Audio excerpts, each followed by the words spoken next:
Ravi de vous retrouver pour une nouvelle émission de marché. Soyez toutes et tous les bienvenus. Et évidemment, aujourd'hui, on va parler des États-Unis avec notamment la prise de parole de Donald Trump qui a envoyé les marchés à la baisse suite à l'augmentation des droits de douane que vous pouvez d'ailleurs retrouver soit sur mon Twitter, soit directement sur mon canal Telegram que je vous ai mis ici. Vous avez un joli tableau récapitulatif des différentes nouvelles parutions, tout simplement des tarifications de douane en fonction bien, des pays et des régions. Également, je vous en ai fait un petit compte rendu parce que, il y a pas mal de choses qui se sont passées, très court terme sur les marchés, donc je vous en ai fait une overview globale ce matin. N'hésitez pas à nous rejoindre sur le canal Telegram, vous avez le lien qui est en, description. On a notamment l'Union européenne qui sera donc taxée à 20, le Japon 24, Canada, Mexique, Corée 25 et quelques pays émergents comme notamment le Vietnam qui subissent fortement avec 46. Alors bien évidemment, je ne traite pas ça, c'est ce que j'expliquais dans mon, canal Telegram, mais du côté, du Vietnam, la bourse a chuté de 7 et forcément l'impact est important puisque, les États-Unis sont un pays, qui, importe beaucoup, notamment sur certaines, actions pour, fabriquer leurs produits. Je pense notamment à Apple ou encore à Nvidia. Alors c'est pas forcément toujours au Vietnam, mais en tout cas dans la région asiatique et forcément ça a un impact et d'ailleurs j'avais publié une vidéo il y a de ça peut-être un mois maintenant où j'avais analysé, les 7 entreprises, les 7 plus grosses capitalisations américaines avec, 2 contextes possibles. Un cas de récession. 2 une augmentation des droits de douane sur la Chine puisqu'à ce moment-là, on n'avait pas forcément prévu que Donald Trump prenne la parole le 2 avril et nous annonce tout ça. Et je vous invite à aller la revoir parce qu'elle est d'autant plus d'actualité aujourd'hui et je vous explique, selon mes critères, selon mes recherches, quelles sont les actions effectivement qui peuvent le plus subir et quelles sont le plus à risque au regard bien évidemment de la situation actuelle. Ce qu'il faut retenir, c'est que les premières résultats ou plutôt implications ou conséquences, on va plutôt parler de conséquences de cette prise de parole auront lieu dès aujourd'hui avec le secteur automobile. On va augmenter les frais de douane dès aujourd'hui et on aura à partir du 9 avril le reste qui sera mis en place. Concernant les marchés américains, on le voit du côté du Nasdaq, le plan a plutôt bien fonctionné. Alors je l'expliquais aussi en vocal dans le canal Telegram. C'était notre plan que de vendre cette zone, bien évidemment. Entre avoir un plan et pouvoir le faire, il y a deux mondes, comme on dit. Je n'ai pas vendu cette zone pour une simple et bonne raison, c'est que je ne traite pas déjà les contrats futurs quand ils sont relativement quasiment fermés, mais c'est surtout qu'on ne traite pas une accélération et une news.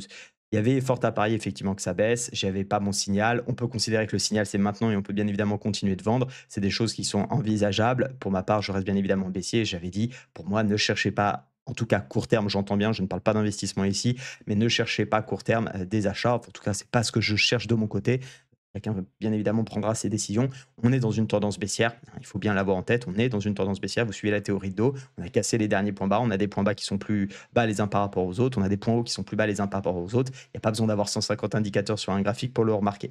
On a également cassé les 0,618 qui avaient maintenu la dernière impulsion haussière. Désormais, il y a quand même de fortes probabilités qu'on aille chercher beaucoup, beaucoup plus bas. Il y a un dernier niveau sur lequel peut-être les marchés pourraient tenter de rebondir avant de repartir à la baisse ou consolider pour repartir à la hausse. On verra. C'est cette zone des 18 400. Pour moi, si on la lâche du côté du Nasdaq, eh bien, on ira chercher la zone des 17 300. Il y a assez peu de consolidation de prix entre ces niveaux. Donc, je pense qu'on a tout à fait la latitude et en tout cas les possibilités pour voir un marché chuter et vraiment avoir cet effet un petit peu de panic sell dans la continuité des news.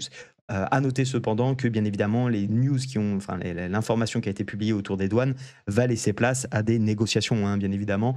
Chaque État, d'ailleurs ils ont à peu près tous pris la parole, je voyais aujourd'hui, chaque représentant de son pays ou de sa région a effectivement émis le fait que, bah, c'était plus ou moins important, mais la plupart ont décidé de ne pas surréagir pour ne pas, faire monter l'escalade, à voir effectivement ce qu'il en sera puisque forcément des négociations seront, je pense, amenées sur la table pour essayer, de trouver une solution à cette situation qui, pour certains pays, est assez dramatique, il faut bien le dire, pour leur économie et les États-Unis, à mon sens, en priorité, hein. On pense que, c'est une bonne chose pour les États-Unis, je ne pense pas. Je vous rappelle que les États-Unis, importent énormément de beaucoup, de beaucoup, beaucoup de pays et donc je ne suis pas sûr que pour leur croissance, ça soit forcément une bonne chose. Concernant le S&P 500, c'est la même chanson. Alors vous voyez ici, hein, il y avait une tentative de réintégration. J'avais dit surtout, je n'achèterai pas cette réintégration et ça dégringole encore ce matin avec un petit gap qui s'est mis en place. Alors on a un léger niveau où ça tient ici, c'est encore le 0,618. Je l'ai dit, dès que le 0,618 est lâché, c'était mon plan, vendre cette zone ou le 0,618. Eh bien, je le ferai afin de pouvoir essayer de trouver l'objectif suivant.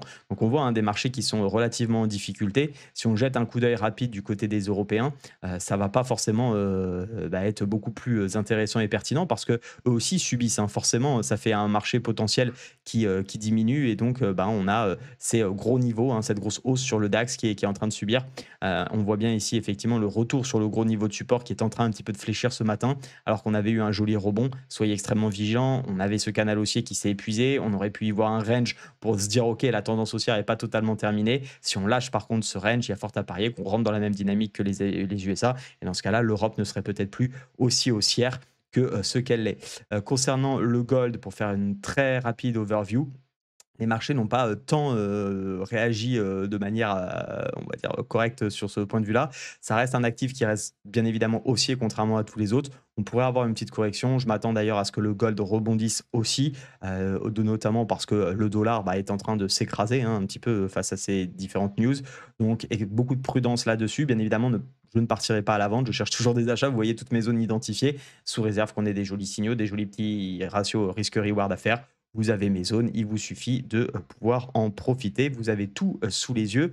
Je voulais juste jeter un coup d'œil également pour terminer sur les actions. Vous allez voir, ça part en chute libre, hein, vraiment du côté des actions. On a Apple en pré-market qui est à 7,14% déjà à la baisse. On va pouvoir regarder, à mon avis, Nvidia qui doit, grosse maille, subir à peu près la même chose, moins 6,27. Je ne sais pas comment réagit Amazon.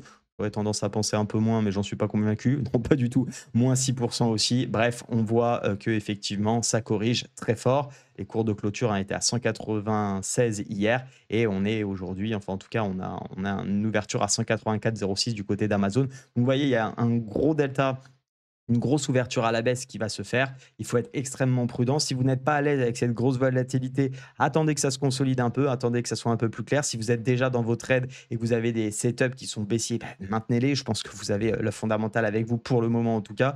Donc voilà, sachez pourquoi vous avez fait des plans. N'oubliez pas les stratégies que vous avez mis en place au début de semaine, au début du mois.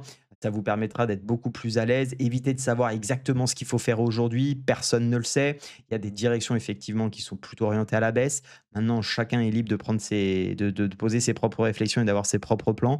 Ne faites confiance à personne, ne faites confiance qu'à vous. Gérez votre risque. C'est vraiment très important dans ces phases-là. Ne vous dites pas, comme il y a de la volatilité, je vais prendre un peu plus de risques. Alors oui, si ça passe, ça fera un peu plus de rendement. Mais c'est souvent dans ces phases-là où il peut y avoir de l'overconfiance, notamment lié à du biais qui se renforce, où on a tendance à dévier de notre gestion du risque et où les catastrophes peuvent être assez significative et j'ai vu beaucoup par le passé de personnes sur des contextes ou rallye ou biais ou de storytelling un petit peu, en tout cas qui étaient mises en place, et bien, commencer à prendre énormément, énormément de risques sur leur trading, sur leurs investissements et complètement dévier de leur stratégie. Donc beaucoup, beaucoup, beaucoup de prudence. Je ne peux vous inviter qu'à cela cette semaine et pour d'ailleurs la semaine qui arrive également. On verra ce qu'il en est. Rapidement, juste le Bitcoin qui était en plein mini rebond. On pourrait parler de vraiment mini rebond.